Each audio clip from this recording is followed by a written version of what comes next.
ঝড়ি, ঝড়ি, তুমি কি শোবে না আজ? ওখানেই থাকবে? কি করছো অন্ধকারে?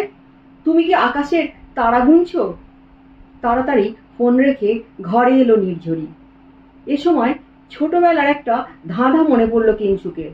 ঝড়ি ঘরে ঢুকলে বলল, বলো তো ঝড়ি, এক নৌকা সুপারি গুনতে পারে না ব্যাপারী, এর মানে কি? এ তো সহজ, আকাশের তারা। আমার কাছে আরো একটা উত্তর আছে, তোমাকে দেখে উত্তরটা মনে এলো। কি?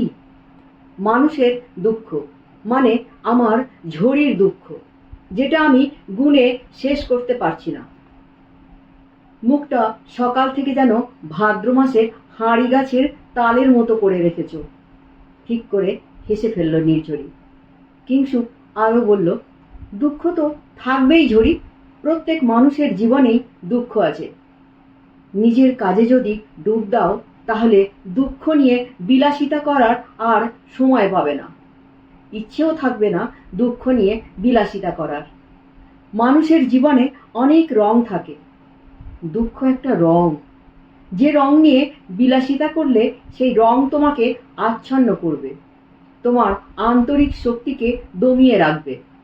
তাই তুমি কখনো দুঃখ নিয়ে বিলাসিতা করবে না, বুঝেছ রাজকন্যে? নাও এবার ঘুমিয়ে পড়ো। শুনলেন নির্ঝরির স্বপ্ন নির্মাণ উপন্যাসের কিছু অংশ।